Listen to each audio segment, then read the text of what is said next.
열쇠 주차시 직업윤리. 안녕하세요. 여러분. 그동안 수고 많으셨습니다. 12주까지 여러분이 직업 생활에서 알아야 하는 기본적인 윤리에 대해 알아보았습니다.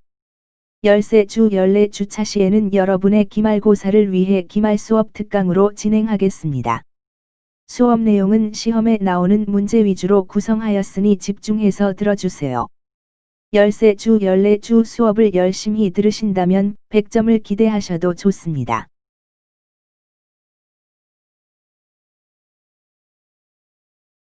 지금까지 수업을 통해 배웠던 내용을 숙지하고 의 시간을 통해 완벽하게 이해하여 기말고사에서 좋은 성적을 낼 수 있는 역량을 향상시킨다.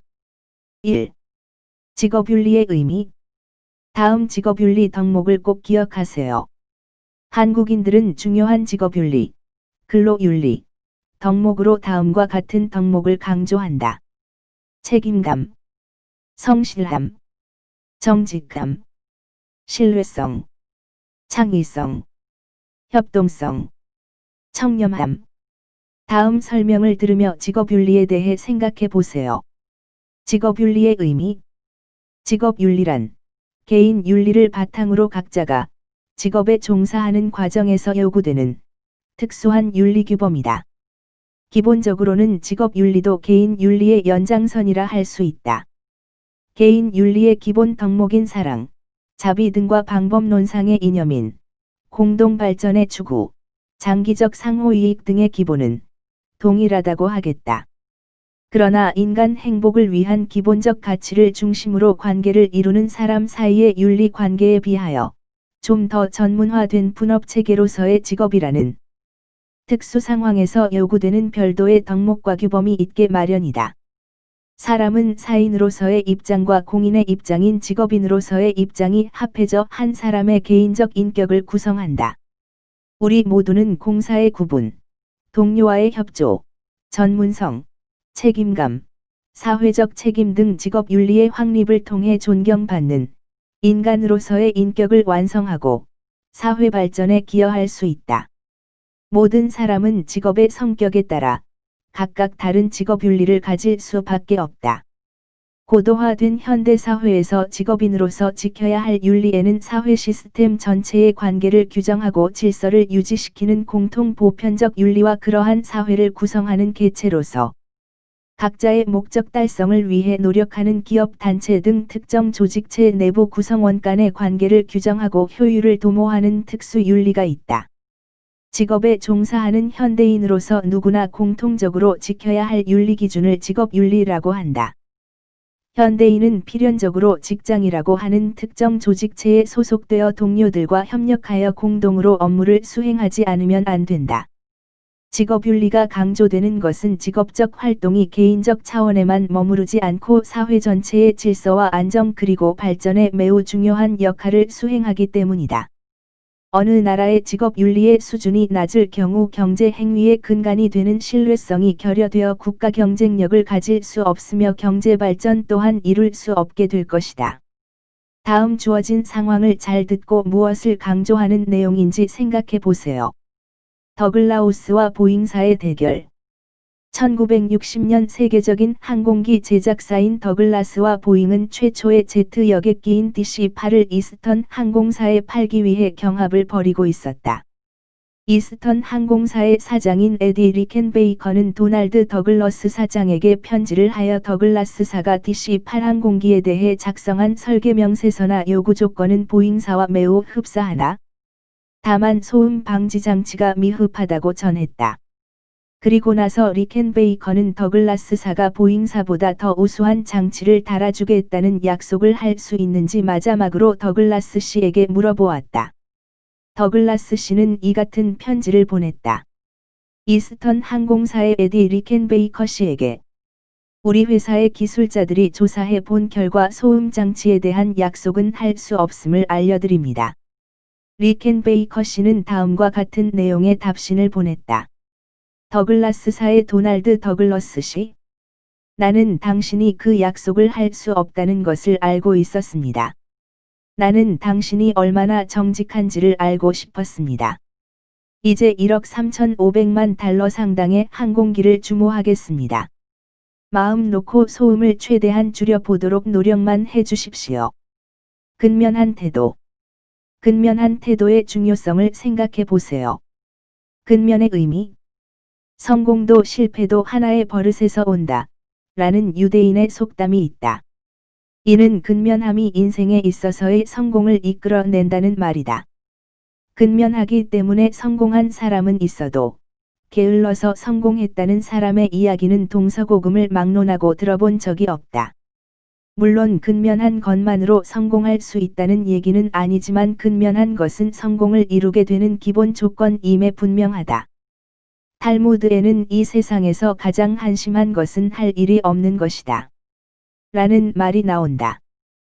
또 성경의 시편에는 눈물을 흘리며 씨를 뿌리는 자는 기쁨으로 거두리로다 라고 노래하고 있다. 이는 모두 성공을 위해서는 자연히 고생이 따른다는 의미이다. 근면이라든가 게으름은 본성에서 나오는 것이라기보다 습관화돼 있는 경우가 많다.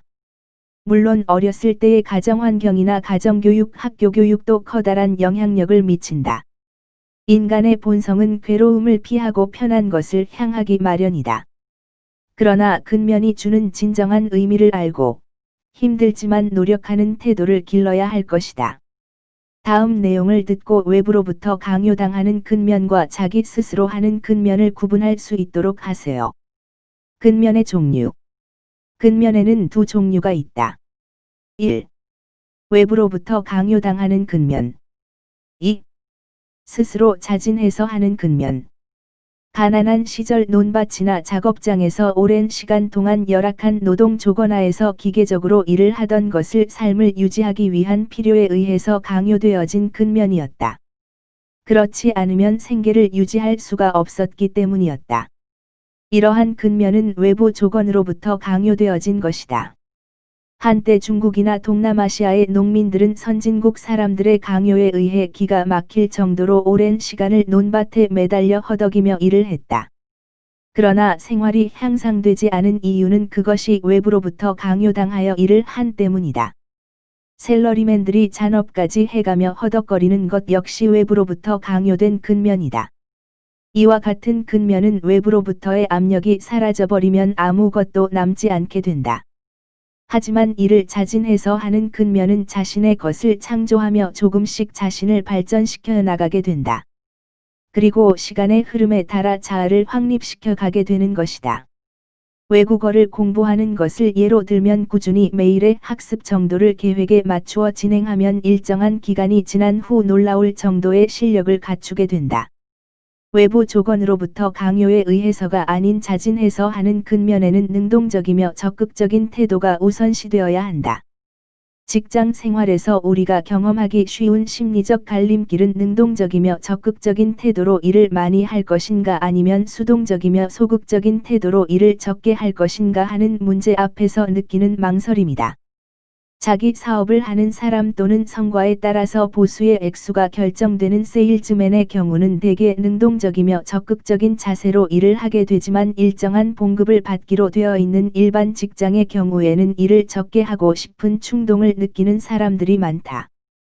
그러나 한편으로는 일을 열심히 해야 한다는 양심의 소리도 들리는 듯하여 마음의 갈등을 느끼는 경우가 흔히 있다.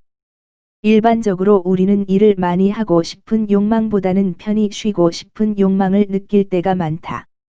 자기가 주인이 되어서 하는 일이 아니라 돈을 받고 남의 일을 할 경우에는 더욱 쉬고 싶은 욕망에 앞서는 것이 인간의 심리이다.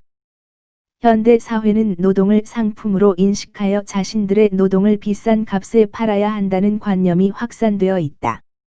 나의 노동을 비싼 가격에 판매할 수 있는 경우는 두 가지가 있다. 되도록 돈을 더 많이 주는 일자리를 찾아서 옮기는 길과 이미 보수가 정해져 있는 현 직장에서 되도록 일을 적게 해주는 길이다.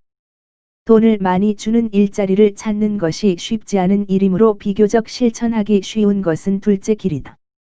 보수가 일정할 경우에는 일을 적게 해줄수록 단위 노동에 대한 값을 많이 받는다는 계산이 성립할 것이다. 그러나 보수가 늘거나 진급이 빨라진다는 보장이 없을 경우에도 어차피 일을 할 바에는 능동적이고 적극적인 자세로 임하는 것이 근로자 자신을 위해서도 바람직하다고 믿는다. 일반적으로 자진해서 일을 할 때는 그 일이 즐겁고 강요에 의해 억지로 할 때는 그 일이 더욱 부담스럽기 때문에 심리 상태에 따라 일의 진행이 달라지기 때문이다. 공부도 일종의 일이다. 집안이 가난하여 어렸을 때 공부를 못한 사람이 나이가 들어서 그 한을 풀기 위하여 만학의 길에 뛰어드는 경우가 있다. 그런 경우에 그는 자연히 적극적 자세를 취하게 되고 시간을 아껴가며 남보다 더 열심히 공부에 전력한다. 그에게는 공부하는 시간이 즐거운 시간이고 힘은 들어도 괴로운 줄을 모른다. 그러나 부모의 강요에 못 이겨 마지못해서 공부를 하는 어린이들에게는 공부하는 시간이 바로 괴로운 시간이고 가장 재미없는 시간이다. 정직의 의미. 사람은 혼자서는 살아갈 수 없으므로 다른 사람과 협력을 해야 하고 그것이 확대되어 사회 시스템 전체가 유기적인 협조가 되어야 한다. 사람은 모든 정보를 다 파악할 수 없으므로 협력을 하는데 필요한 판단이나 행동을 다른 사람이 전달하는 것에 의존할 수밖에 없다. 또한 다른 사람이 전하는 말이나 행동이 사실과 부합된다는 신뢰가 없다면 일일이 직접 확인해야만 하고 그렇게 되면 사람들의 행동은 상당히 제약을 받을 수밖에 없으며 보다 큰 조직과 사회체제의 유지 자체가 불가능해진다. 사회 시스템은 구성원 서로가 신뢰하는 가운데 운영이 가능한 것이며 그 신뢰를 형성하고 유지하는 데 필요한 가장 기본적이고 필수적인 규범이 바로 정직인 것이다. 물론 정직이 신뢰를 형성하는 충분한 조건은 아니다. 신뢰를 얻기 위해서는 정직 이외에도 약속을 잘 지키거나 필요 능력을 갖춰야 하는 등의 다른 필요 사항도 있어야 하겠지만 정직이 신뢰를 위해서는 빠질 수 없는 요소인 것만은 틀림없다. 정직은 신뢰를 형성하고 유지하는 데 가장 기본적이고 필수적인 규범으로 사람과 사람 사이에 함께 살아가는 사회 시스템이 유지하려면 이렇게 정직의 기반으로 둔 신뢰가 있을 때 운영이 가능하다. 다음은 우리 사회의 정직성 수준이다.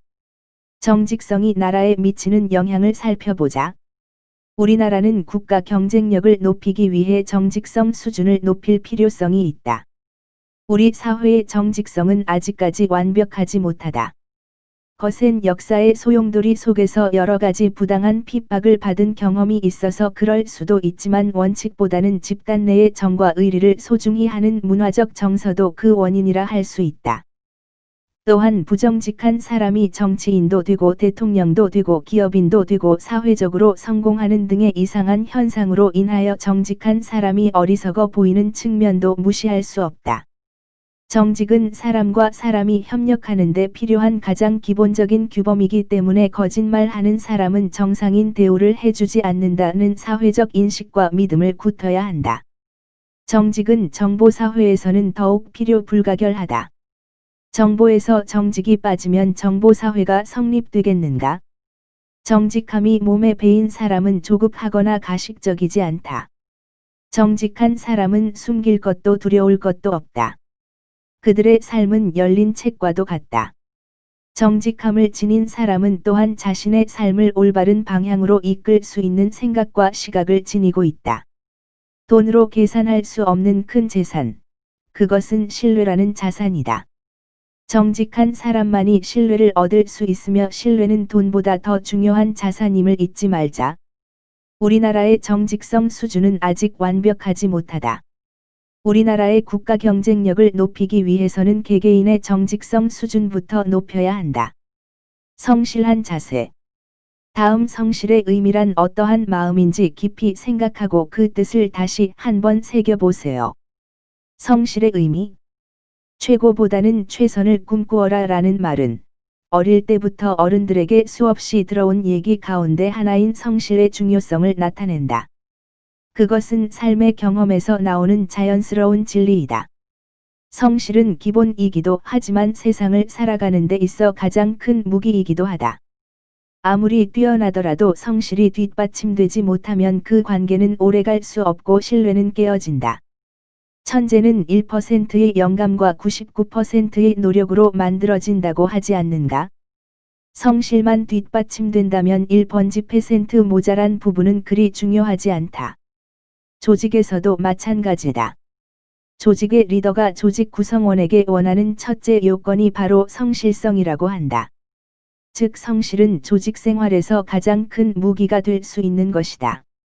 성실은 일관하는 마음과 정성의 덕이다. 자식에 대한 어머니의 정성이 대표적인 한국인의 정성스러움이다. 우리는 정성스러움을 진실하여 전혀 흠이 없는 완전한 상태에 도달하고자 하는 사람이 선을 택하여 노력하는 태도라 말할 수 있다. 그러한 태도가 보통 사람들의 삶 속으로 스며들면서 자신의 일에 최선을 다하고자 하는 마음 자세로 연결되었다고 볼 수 있다. 지성이면 감천이다.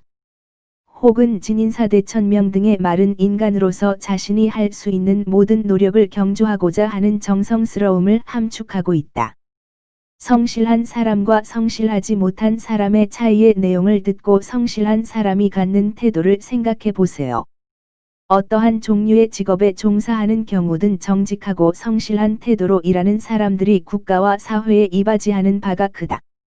그리고 직장 생활을 통해서 얻을 수 있는 또 하나의 소득은 자아의 성장으로 말하더라도 정직하고 성실한 태도가 좋은 결과를 가져올 확률이 높다.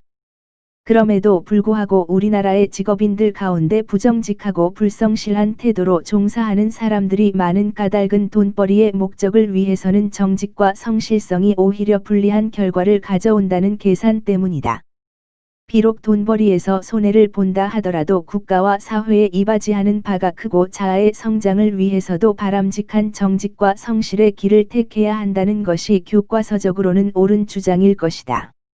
교과서적으로 옳다는 것을 인정하면서도 실제로는 그 길을 택하지 않는 사람들이 많다. 비록 교과서적으로 옳은 주장이기는 하나 돈에서 손해를 보는 길은 현대인의 가슴을 파고드는 매력이 약하기 때문일 것이다. 현대 생활에서 돈이 차지하는 비중이 너무 큰 까닭에 사람들은 돈에서 손해를 보는 길은 회피하기 쉽다. 현대 생활에서 돈이 필요한 것임에는 틀림이 없다. 이러한 사실을 외면하고 돈에 대한 애착을 함부로 비난하면 자칫 위선으로 빠질 염려가 있다. 그러므로 이 자리에서는 돈이 필요한 것임을 일단 인정하는 시각에서 문제에 접근하는 편이 현실에 적합할 것으로 보인다. 그렇다면 과연 정직하고 성실한 태도로 돈을 벌 수는 없는가 이런 문제를 제기하고자 한다. 우리가 만약 단시일 내에 왕창 큰 돈을 벌고자 한다면 정직하고 성실한 태도로서 목적을 달성하기는 대체로 어려울 것이다. 옛날부터 병풍과 장사는 약간 구부려야 잘 선다고 하였다. 남 기자는 장사이므로 다소의 부정직은 불가피하다는 것이 일부의 상식이기도 하다. 그러나 단시일 내에 왕창 떼돈을 벌자는 것이 아니고 기본 생활이 요구하는 필요한 정도의 돈을 장기간에 걸쳐서 벌자고 한다면 도리어 정직하고 성실한 태도가 안전하다고 믿는다. 현대 한국에는 빨리 큰 돈을 벌어야 한다고 성급하게 생각하는 사람들이 많이 있다. 이 성급한 생각에 바로 문제점이 있는 것이다. 우리에게 꼭 필요한 것은 거액의 재산이 아니며 기본 생활의 안정에 필요한 정도의 돈을 서서히 벌어도 늦을 것이 없다. 사회사업 또는 문화사업 같은 좋은 일을 하기 위해서 많은 돈을 필요로 하는 사람들이 더러 있다. 그러나 그와 같은 좋은 일은 정당한 방법으로 많은 돈을 번 다음에 해도 늦지 않다. 좋은 일을 하기 위하여 방법을 가리지 않고 돈을 모은다는 것은 수순에 문제가 있다. 돈은 그것이 무엇을 위하여 사용되느냐에 따라서 그 가치에 큰 차이가 생긴다. 가족들의 기본 생활을 보장하기 위하여 쌀이나 연탄을 사는 데 쓰이는 돈은 가치가 매우 큰 돈이다.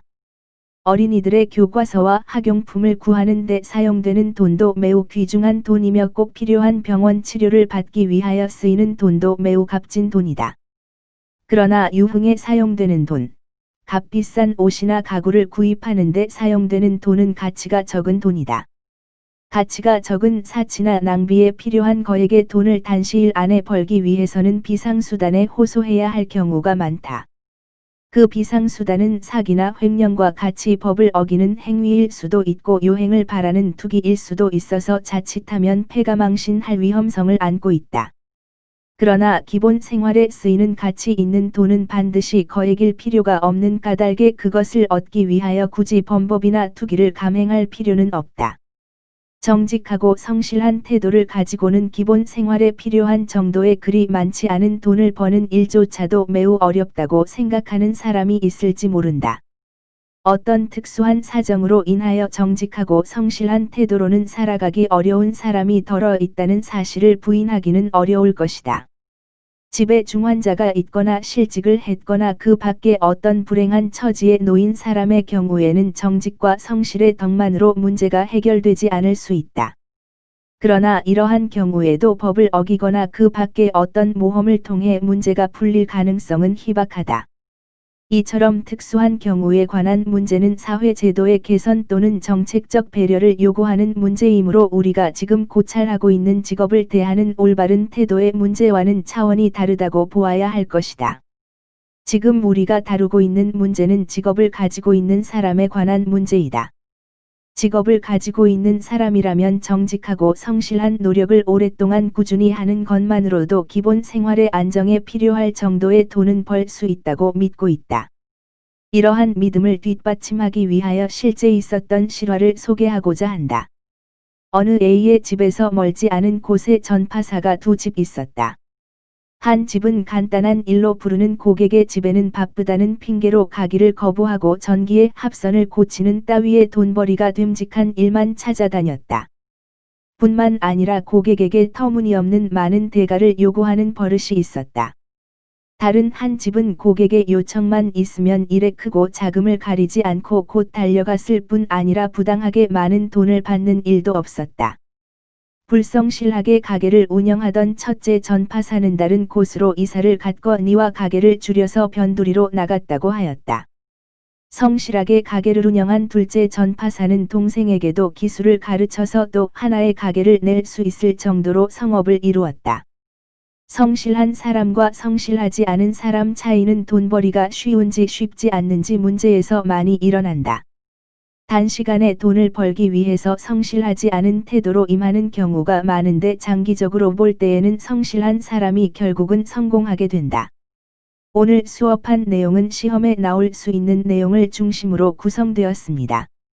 다음 수업 시간에 나머지 단원 기말 시험 위주로 특강 진행합니다.